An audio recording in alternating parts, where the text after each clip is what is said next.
My name is Emily Carter, and for as long as I can remember, I've been defined by one simple phrase: Sophie's little sister. Sophie, my older sister by 3 years, was the golden child of our family, a shining star who could do no wrong in our parents' eyes. She had the perfect grades, the perfect smile, the perfect everything, while I stumbled through life as the awkward, overlooked sibling, always one step behind. For 28 years, I lived in her shadow, watching her soak up every ounce of praise while I scrambled for scraps of attention. But all that changed on my wedding day, when I finally got my sweet revenge, not with bitterness or spite, but with a moment of triumph that was mine alone. Let me take you back to the beginning, to the roots of a rivalry that shaped me more than I ever wanted to admit. It started when we were kids, back in our little house on Maple Street, where the walls seemed to echo with Sophie's achievements. I was 8 years old, the first time I really felt the sting of being second best. I'd spent an entire afternoon painting a picture of our dog Max, a scruffy mutt with a lopsided grin and one ear that flopped over. I used every color in my watercolor set, blending blues and browns until I had something I was proud of, something I thought might finally earn me a wow from Mom or Dad.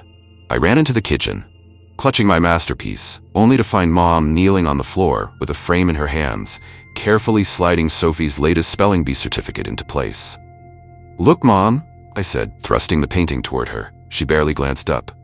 "That's nice, Emily," she mumbled, her focus still on Sophie's award. Across the room, Sophie lounged on the couch, her golden hair catching the sunlight streaming through the window. She smirked at me, that knowing little twist of her lips that said she'd won again.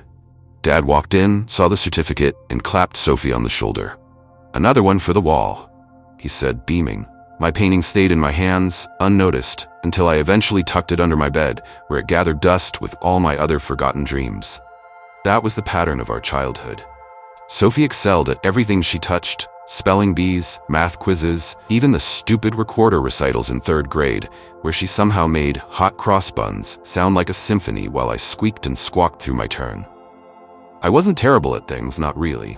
I could draw better than most kids my age, and I had a knack for making up stories, but next to Sophie, it didn't matter. She was the sun, and I was a flickering candle, barely visible in her glow.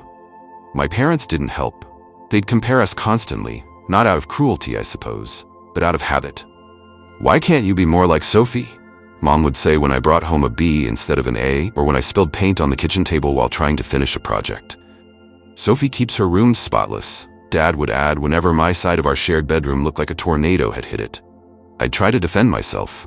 "I'm not Sophie, I'm me," I'd say, but it never sank in. To them, she was the gold standard, and I was the rough draft that needed fixing. By the time we hit our teenage years, the gap between us felt like a canyon. Sophie was 16, a junior in high school, and already the queen of everything. She was prom queen, captain of the debate team, president of the student council. Her resume was so stacked it could have gotten her into any college she wanted, and it did. She had a full scholarship to a fancy university waiting for her before she even graduated. Meanwhile, I was 13, a gangly freshman with braces and a sketchbook permanently tucked under my arm. I wasn't unpopular. I had a few friends who liked my weird sense of humor, but I wasn't a star either. I'd spend hours in my room, drawing comics about imaginary worlds where I was the hero, not the sidekick. But whenever I tried to share those dreams with my parents, they'd shut me down. "Art's a nice hobby, Emily," Dad said once, peering over his newspaper. "But look at Sophie, she's going to law school. That's a real future." Sophie, of course, loved rubbing it in. "Maybe if you spent less time doodling, you'd impress someone," she'd say, flipping her hair like she was in a shampoo commercial. I'd grit my teeth and snap back. Not everyone needs a trophy case to feel good about themselves. But it was like shouting into the wind. Mom would just nod along with Sophie, saying, "She's right, honey. Focus on something practical." I didn't hate Sophie, not really. She was my sister, and there were moments, rare as they were, when we'd laugh together over some dumb TV show or sneak cookies from the jar late at night. But those moments were fleeting, drowned out by the constant drumbeat of her perfection. I just wanted to be seen, to have one day where I wasn't measured against her and found wanting. For years, I thought that day would never come. I went to art school, not the phase Dad thought it'd be, but a real program, and started working as a graphic designer. It wasn't glamorous, but it was mine. Sophie, meanwhile, graduated law school with honors, landed a job at a big firm, and kept adding to her collection of accolades. I tried to be happy for her, but every family dinner ended the same way. Mom and Dad gushing over her latest case while I sat there picking at my food, wondering if they'd ever ask about my life. Then I met Jake. It was last year, when I was 27, and he walked into my life like a burst of color on a gray canvas. He was a musician, tall, with wild brown hair and a grin that made my stomach flip. We met at a coffee shop where he was playing an acoustic set, and I was sketching in the corner, trying to ignore the world. He saw my drawing, a goofy cartoon of the barista, and struck up a conversation. "You've got talent," he said, and I laughed, assuming he was just being nice. But he kept coming back, first to talk, then to ask me out, and eventually to steal my heart. Jake didn't see me as Sophie's sister. He saw me, Emily, the girl who loved wildflowers and old vinyl records, the one who could spend hours lost in a sketch. When he proposed under a string of fairy lights at our favorite park, I said yes before he even finished the question. For the first time, I had something Sophie didn't. A love story that belonged to me. Naturally, I threw myself into planning the wedding of my dreams. I wanted it small and simple. An outdoor ceremony with wildflowers everywhere, fairy lights twinkling in the trees, and a dress I'd designed myself, white and flowing with a touch of lace. I pictured a night filled with laughter, music, and the people who mattered most. I even asked Sophie to be my maid of honor, thinking it might bridge the gap between us.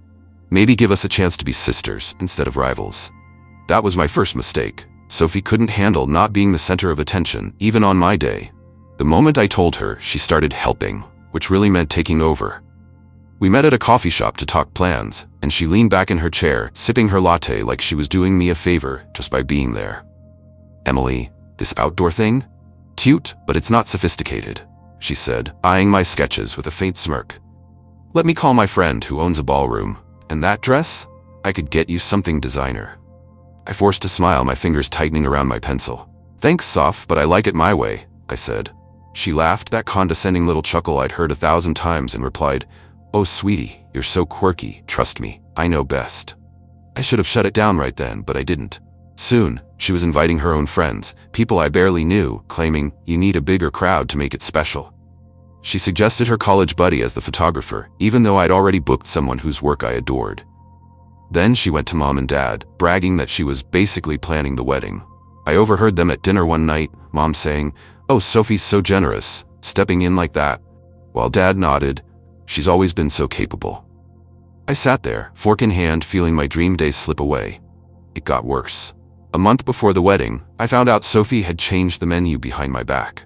My vegetarian options, picked because Jake and I both loved them, were gone, replaced with steak and salmon.